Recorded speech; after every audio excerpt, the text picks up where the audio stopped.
Okay, Don, tell us who you are, sir. I'm Don Whitfill, and I have been an entrepreneur since 1980, with occasional employments of a couple of years. So that my experience is that if you learn problem solving, how to divide and conquer, to take a problem and break it down into components and prioritize them for steps. If you can do that, you can do anything. Anybody that graduates chemical engineering has the intelligence to do that. So that there's nothing wrong with working for oil companies. I've done that. I've worked for Exxon and Phillips and enjoyed it. But I felt constrained because the things I were doing were, as far as industry-wise, was kind of classified. You couldn't tell people what you were doing, and they couldn't explain it if you told them. So I decided to get in a field where it was more free. So I went into consulting in Florida, and I have done consulting for real estate projects. Did a 5-year environmental impact study, $7 million impact study for the Navy for locating their submarines on the East Coast. Economic management, construction management. I'm 78, and when I was 74, I had been consulting for hospitals for a couple of years, and Dell saw me, and so I did have a job then. For 2 years, I worked for Dell from home via internet and telephone. It was very rewarding, and I enjoyed it. When did you graduate? What year did you graduate? 61. 61. 1961, yeah. So that I wish I could do it all over again today because of the technology and the teaching, and the job opportunities are endless. And my advice, from my experience, would be take one of those jobs for at least 5 years. And by the end of 5 years, you will have matured and learned enough to have confidence in what you're doing. And at that point, I think you're free to become an entrepreneur. And being an entrepreneur is fun, it's risky. You will fail at some things, but you won't be a failure. It's just that failed. And you learn from that and go on. And that would be my advice. Being an entrepreneur is fun. It is really fun. And when we lived in Chattanooga, I taught at Chattanooga State for 3 years. And it was mostly night classes, but it was computer science and business courses. And that was very rewarding. And then I decided to teach myself programming. And I've never had a programming class, but I taught myself programming to develop databases using the Access software.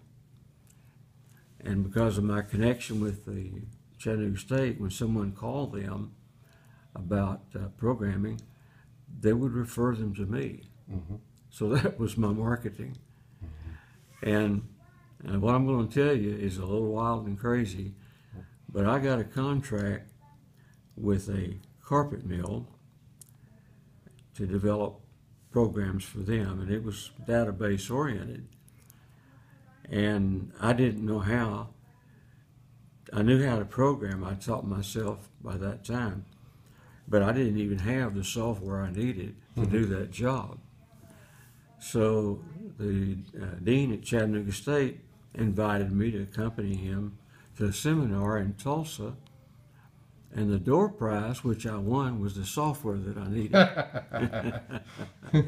And so now I had the software, and but I still didn't know how to do all the things I needed to do. But I located a gentleman that lived in Nashville, I forget how, that knew how. So I subcontracted to him, and eventually the whole thing worked. I got the software and they loved it. Did what it was supposed to do. I don't know if this is appropriate, but I would also say that the most important thing that you have to do in life on this earth is establish your relationship with God. And God makes things happen for me. That software door prize was just an example. There's many others. I'm a Christian, so I have a relationship with Jesus Christ. And I see miracles in my life. And that's the single most important thing you can do.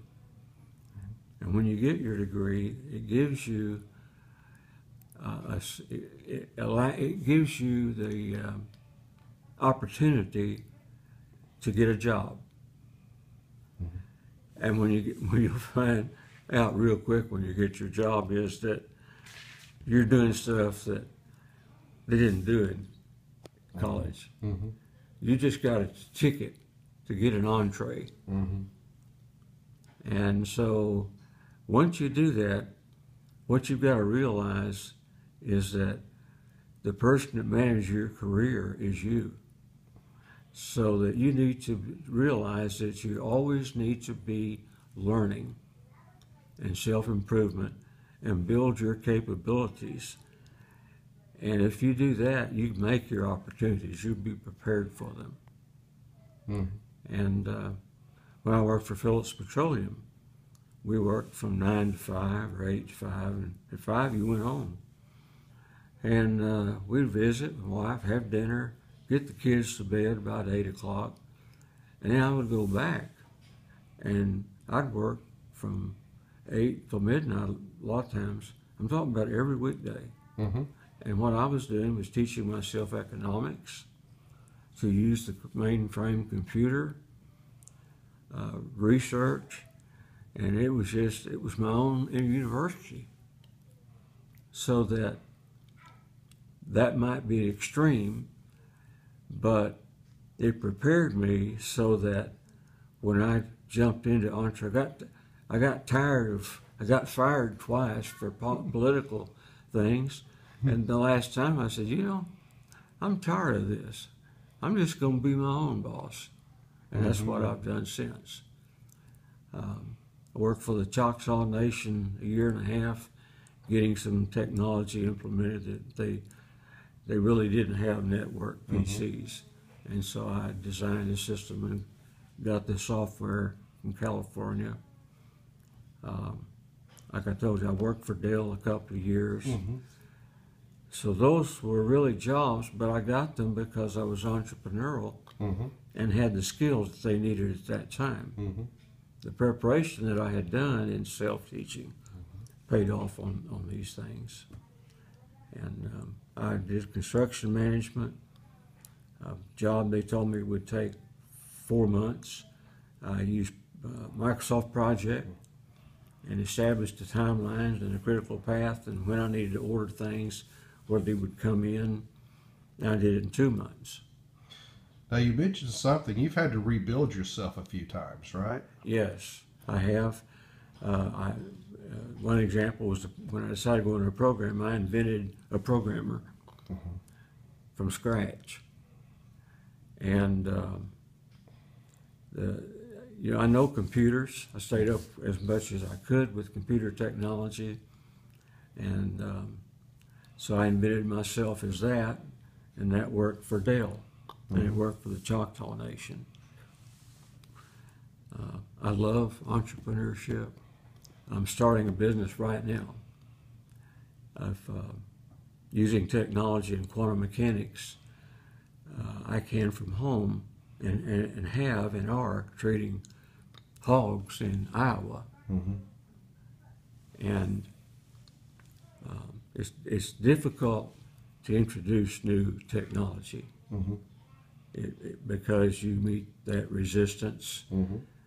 And the trick is, if you can, in my experience, find people in their 20s and 30s that are aligned with what you're trying to do, and they'll sell their bosses who already have a mindset that's not open to that kind of change. And that's another thing. In chemical engineering, in any technical profession, it's changing every day. You need to not only welcome change, you need to be a change agent and make change. And that would be another factor, I would say, that you need to learn. So just keep your mind open to what can happen and for opportunities that come. And that's kind of what I would have to say. Excellent. We didn't prepare for this, so that had I prepared, I'd done a better job. I think it's perfectly fine.